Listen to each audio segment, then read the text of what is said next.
Okay, so this is a something to do with DA Alex Hunter. So we'll see what it is.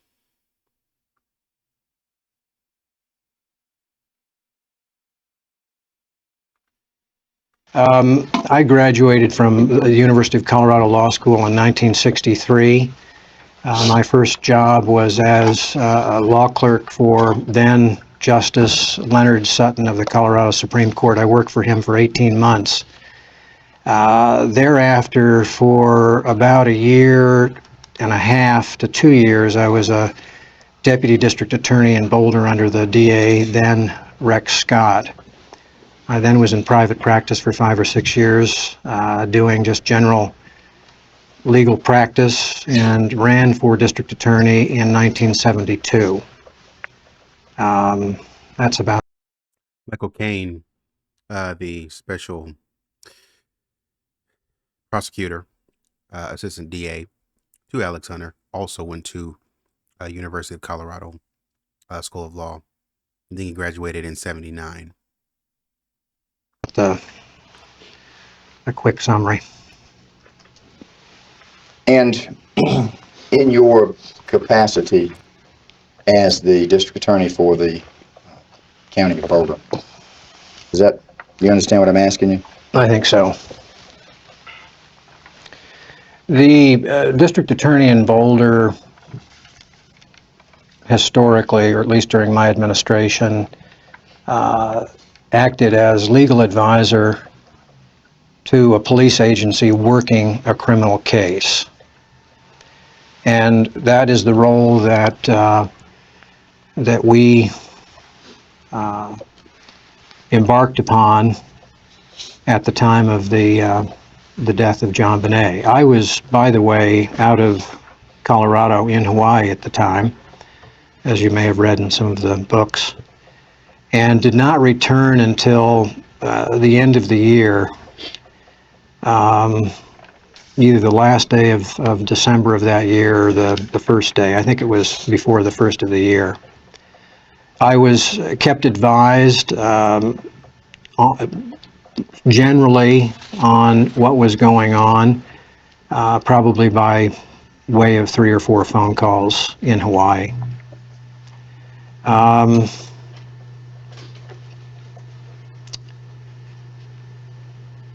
The case then, proceeded through the types of things that typically happen in investigations, interviews, collection of evidence, and frankly, I don't think there was anything particularly unusual about the investigative process. There were some arguments, as is often the. Sir, what are you talking? What? Two things. He said, my role is to assist. And it's crazy that the DA and the police department aren't working together. The Ramseys are trying to work with the DA, but the police department is like, absolutely not. So I think that's funny. I'll make my second point here in a second. Case about matters having to do with the investigation. But in our capacity as legal advisor, that was typical of how these cases often went. This is in 2001. Hindsight should be 2020, and what I should expect you to say is that this crime scene was botched. So you talking about nothing was going on that was out of the ordinary. That crime scene was botched. You know that. So I don't know why you're acting like everything went according to plan with the investigation. You know the police were short-staffed. You know Detective Arndt was there by herself. You know 2 police went in there, went down to the basement, and you know John Ramsey went down there and collected the body and brought it back up. DA, you know all of that stuff. And you're talking about the investigation went as it should? In what way? In what way, sir? The collection of the evidence was terrible? In what way? Was it going as it should? What? That's concerning for you to say as a district attorney, especially given hindsight. This is an '01, sir. The case happened in 1996 into 97. What?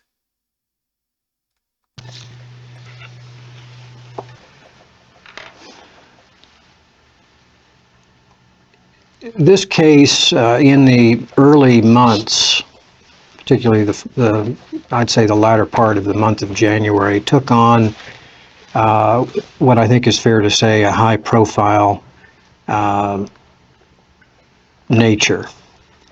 And I probably altered my traditional role a little bit to the extent that I felt, because of the volume of information that was coming in and also the high-profile nature, that I needed to be a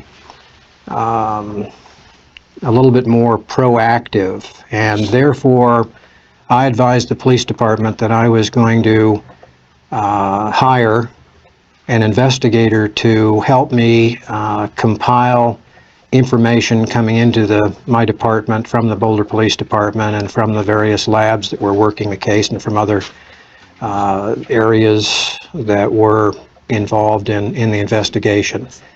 And I hired a former detective from Colorado Springs who, at the point I hired him, I think he was working in the sheriff's office. He had been an investigator for the El Paso District Attorney's Office and had a very distinguished career in the Colorado Springs area, working a bunch of cases.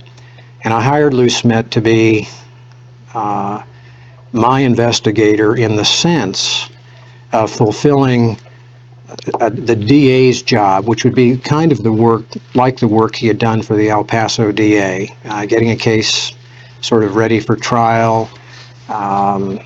Lou set up, I thought, a sophisticated indexing system that allowed us to, punch in a word and bring up a certain area of the investigation. You notice that every single person who went through the DA's office was converted to the intruder theory and rejected the Colorado Police Department's notion of wanting to continue with the family. DA Hunter is sending Michael Caine to reject the handwriting analysis. DA Lacey comes through and rejects and says it's the intruder.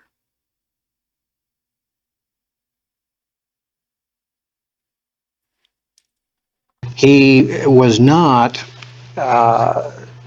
hired to go out into the field to do field And loose bit. investigation. He was what I think of as a DA's investigator. Now, I had DA's investigators in my office, but they did not have the background and experience that this man had. I hired Lou, I believe, in February, roughly, of 1997, so pretty early into the investigation.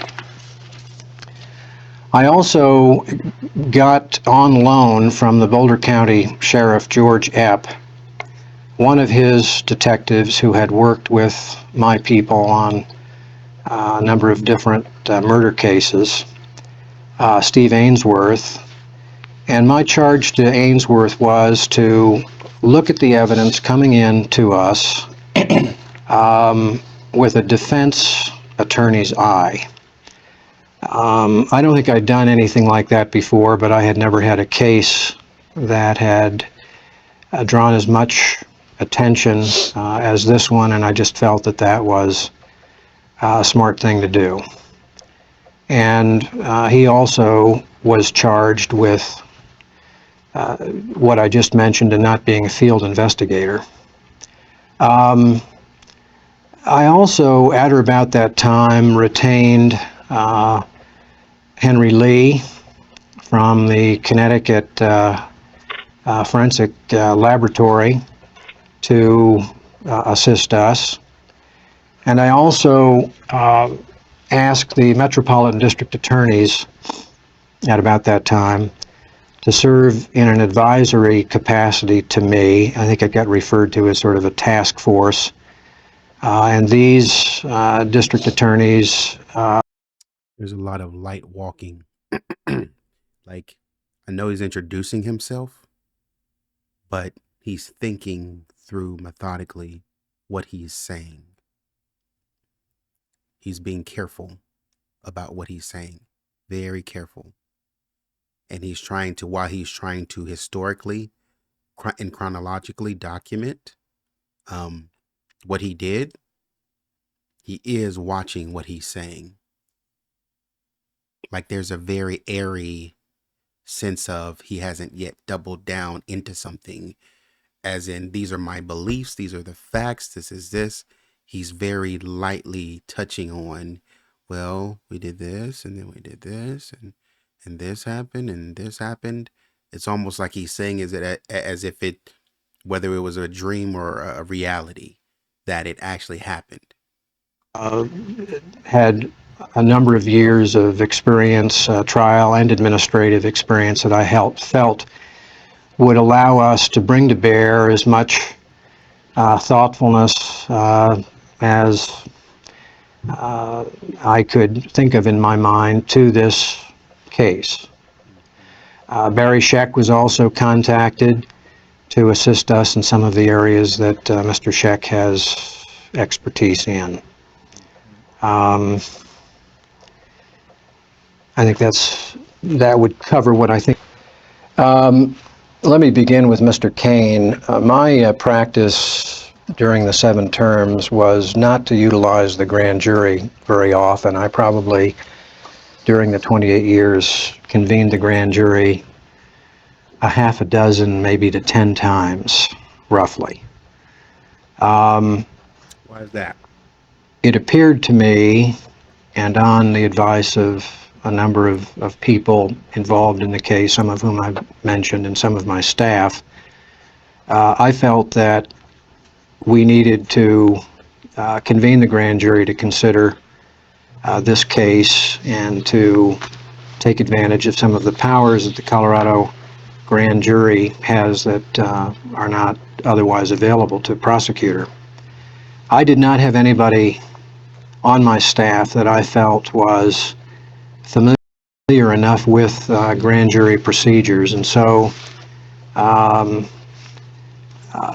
I made it clear through a couple of different public statements that I wanted to retain a grand jury specialist. And to make a long story short, that person ultimately was Mike Kane.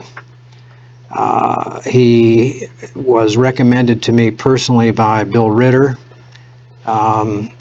who he had worked for, and ultimately I would hire Mike Kane to be my sort of grand jury specialist, I think is the way I referred to it. He came on board roughly the end of May of 1998, shortly before the June presentation by the Boulder Police Department of the case, sort of a case presentation, I think in maybe not, what was that, 98? Let me think. It must have been. Is that what has been referred to as the VIP meeting? Okay, so that's that. All right, then the June presentation occurred.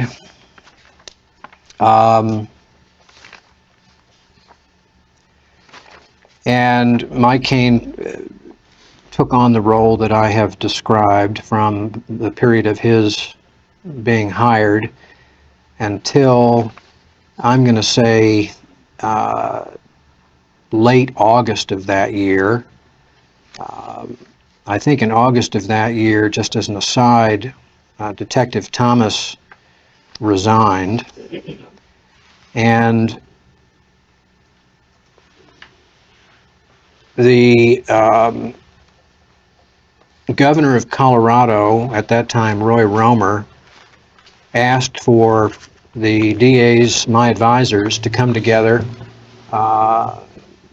and me and Bill Wise, to talk about the case to the extent that we could share that with him, and to talk about our timing in terms of the grand jury.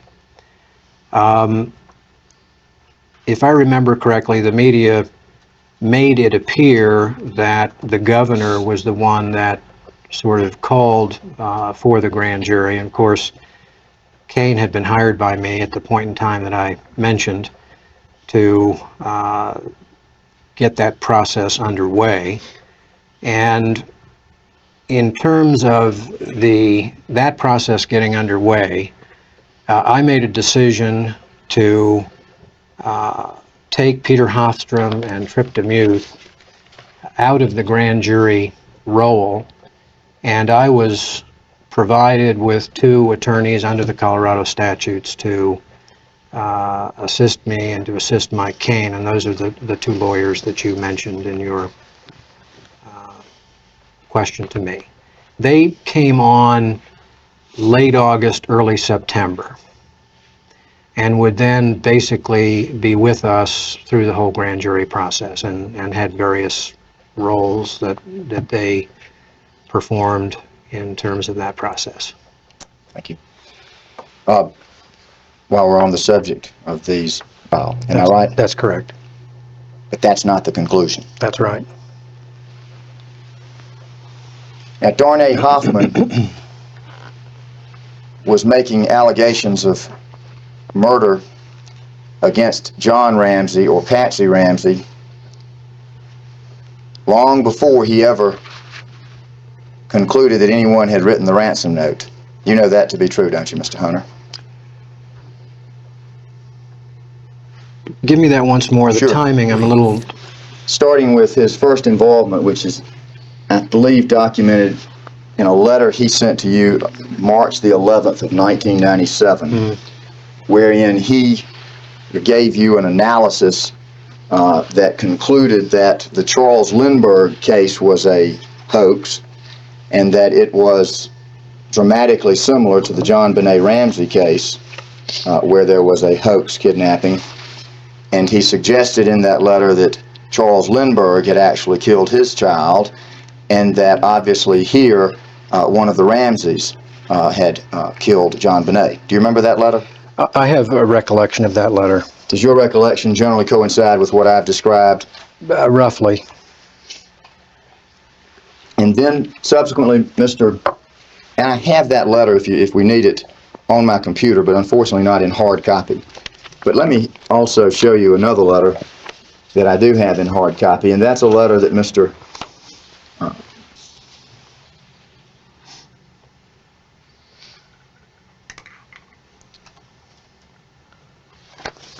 I've sort of done a skimming of this letter.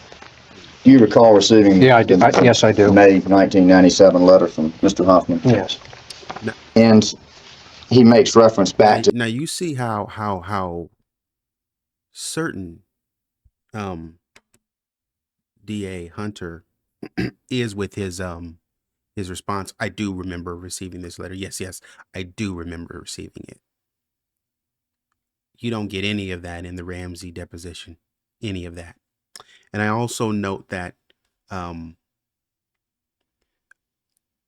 Lynn Wood is leading, and I don't know what kind of situation or deposition or what this is, to where you are independently speaking to DA Hunter. What are we working on? Where is Mr. Hoffman to have some sort of rebuttal in any of this? Maybe it's not the time and the place, but yeah, don't bring up somebody's name if they're not in the room to kind of give their side. His prior correspondence where he had written you about the Lindbergh case and Right. the Ramsey case. In this letter, it is clear that Mr. Hoffman, in May of 1997, is again strongly suggesting that Patsy Ramsey, in fact, was involved in the death of her daughter, right? Yes. Now, At the time this letter was written and received in May of 1997, I am correct that the ransom note had not been publicly disclosed. That's correct. So there's no mention by Mr. Hoffman in his allegations of involvement in the death of JonBenet against Patsy Ramsey. There's no discussion of authorship of the ransom note whatsoever, is there? Right. Can you tell me just generally, and Darnay's here, so I don't mean to be disrespectful to Darnay, but I mean I need to know this. Why did you decide to decline Mr. Hoffman's overtures to help you with the case that he made in the March and May 1997 letters?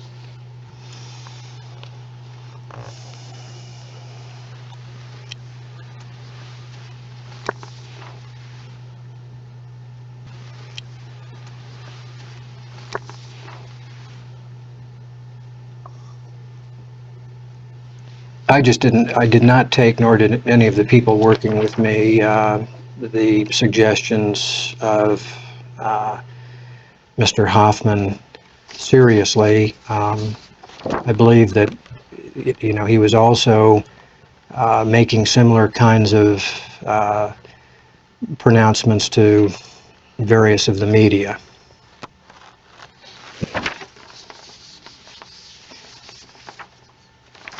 Well, that wasn't the last that you heard of Darnay Hoffman, was it?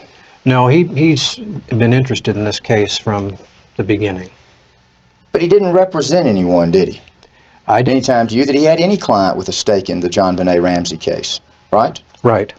He's just a lawyer in New York City who all of a sudden starts trying to become involved in the JonBenet Ramsey murder investigation in Colorado, making allegations of murder against Patsy Ramsey and to some extent in other correspondence, John Ramsey, right? Right. And your office candidly looked at his information and did not take it or him seriously. Am I right? That's right. I mean, some of this stuff was just off the wall. That's right. I mean, the events in Patsy Ramsey's life just prior to the day of the murder are highly significant. An isolated and comparatively unhappy, depressed woman about to turn 40 whose 16-year marriage to an older man was showing signs of stress, harboring suicidal thoughts. I mean, it's just made up out of whole cloth, wasn't it? I did not take it seriously. I read it, as I read, lots of other communications about this case, thousands, and I didn't take this seriously. It's funny you should say that. Because your boy John will go back and forth about how the police department doesn't take certain tips seriously that John is just sending to them, and they're just not taking any of them seriously. They're just not taking my stuff seriously. They're not listening to me. They're not following up on leads. That's the sentiment, seems to be. Well, could be the case if I could use D.A. Hunter's sentiment. Not taking it seriously because with Mr. Wood's sentiment, these things are just off the wall. Number one. Number two, wouldn't you have already done? Wouldn't that have triggered you since it's early in the investigation? Hey, maybe we should do a psychiatric evaluation of the parents and the child. Boom, guy from New York, which this is why I don't like what Lynn Wood is doing, because you're trying to be funny. Now, you don't hear Mr. Hoffman butting in and talking crazy, but Lynn Wood is being funny, talking about some guy up in New York some guy up in New York getting in our business, doesn't know nothing about the case, never involved in the case, inserts himself in the case in Colorado. Which is why you would make the statement in the earlier part of the deposition with Patsy or with John. Oh, you need to, we have good, man, what's the word he used? We have good, Southern manners. We have good, something to the effect of, we have good Southern manners here. We have Southern respect, and you need to show some Southern respect. But here you are trying to throw him under the bus. What does it matter if he's from New York? If the man sees something and says, hey, you know, I got to say something about this, DA, because wait a minute, because you're seeming to insinuate that no one else around the country sent you anything. That's what you're seeming to insinuate. So you mean to tell me that Mr. Hoffman is the only person from out of state that sent any tips or any idea about what they thought on the case, which I know is not true. But you singled him out because he's here right now representing somebody. And you're mad because he's inserted himself to be a representative.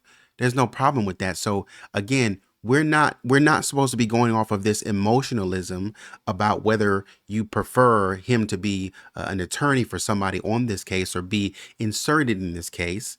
I mean, shoot, I could grab any attorney from anywhere to fly in if I believe that they're the best defense attorney or they're the best attorney for me, right? I can grab anyone. So you leading these questions and leading the DA to kind of walk right in to what you think. And then the DA responded and said, we just didn't take it seriously. You didn't take the fact that you should probably do a psychiatric evaluation on the parents and everybody inside the home? Seriously? You could have at least taken that. She listed several things. Well, that you're supposed to be paying attention to. Was the marriage on the rocks?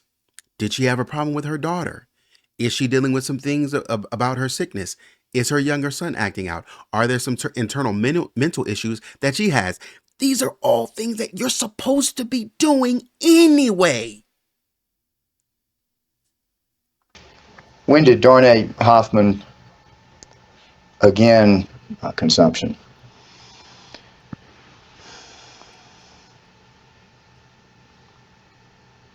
My recollection is that after the Vanity Fair article, motions were filed by some of the media to demand a release of the actual note. Several of us in the office, including Lou Smith, had felt that it would be smart to have released that note so that we could get input from the public. But there was a disagreement, as there is often, between the police and the prosecutor on that. So we did not fight the motion, if I remember correctly, by Attorney Kelly, and basically turned the note over to the media at that point in time. Oh, really? I think there was an interview or a deposition in which John said these cops releasing critical information should be locked up. You know, in the UK, they lock them up for turning over and seeking out the media. Something like what he said. But here your boy that you trust in, that you believe in, is releasing. Did you ask why the cops didn't want that note released? Was there something in that note that they were trying to hold on to get a good feel of who knew or not? All right. And this would be somewhat there. Excuse me. There is no justification in your mind as a professional law enforcement officer, because that's what you are as the district attorney, right? Right. There was not then, nor is there now in your mind any legal or other justification for Steve Thomas having, He set up like that. He was kind of getting uncomfortable because with what's about to be said by Lynn Wood. And so he's sitting up and kind of leaning over like, all right, let me get ready for this, because Lynn Wood is loading up to try to make him say something big. And so he knows he's going to have to think about it. leaked confidential law enforcement information to Vanity Fair and Ann Bardock. There's no justification, is there, Mr. Hunter? No. Did your office ever consider any effort potentially to investigate the source of the leak at the time the article was published?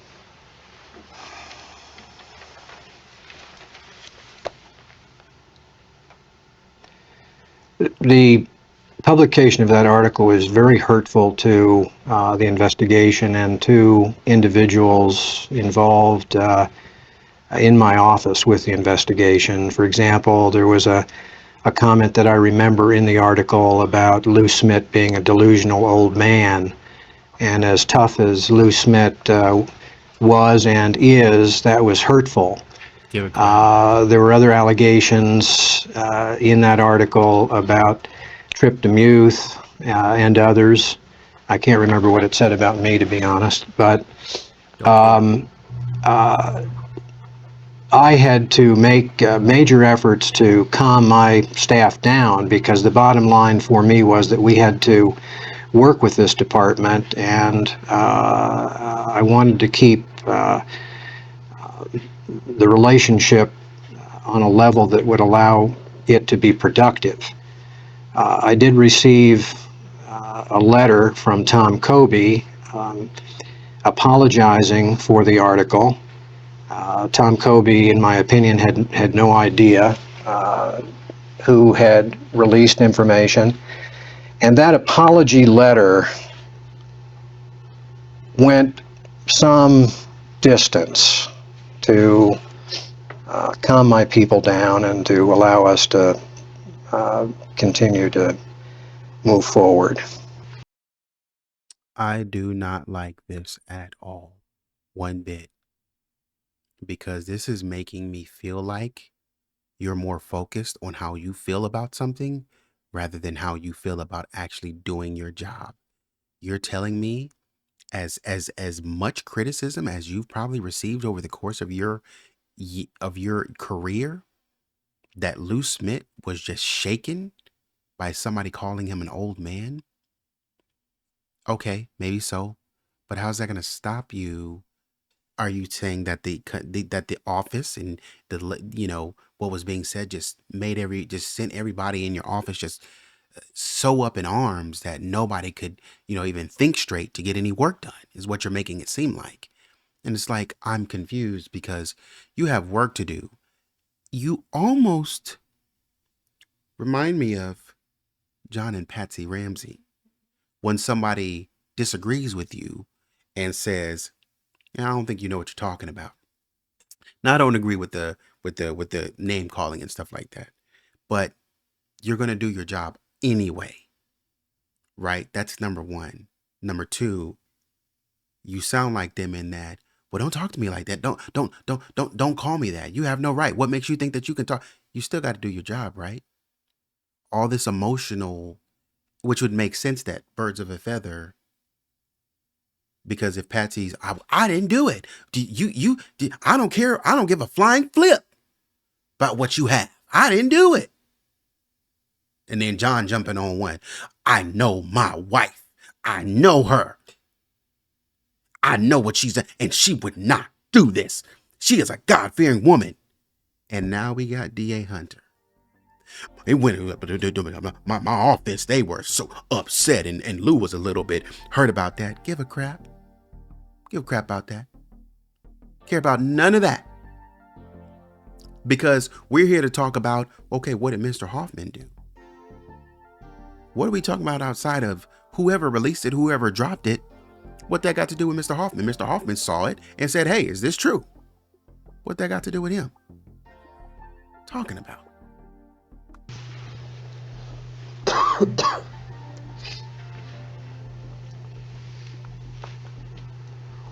go back, if I could, to where I got sidetracked when we started talking about the Vanity Fair article. Yes, you did get After the Vanity Fair article was published, and after the ransom note was made public, let me hand you Exhibit 6. Along came Mr. Hoffman again, this time communicating to you that, according to a Globe tabloid story, there was a alleged document examiner named Tom Miller who believed that Patsy Ramsey wrote the note. Am I right? Okay. I want to deal with this separately. So I'll go and come back and jump on the same analysis again. Comment, like, share, subscribe. Let me know what you think thus far about this. I didn't think this was going to be interesting with, just focusing on DA Hunter. But you know what? I do want to know where the blockade was coming from, or the disconnect was coming from between him and the police department, in his own words, kind of. So stick around and we'll jump back into this analysis. Take it easy.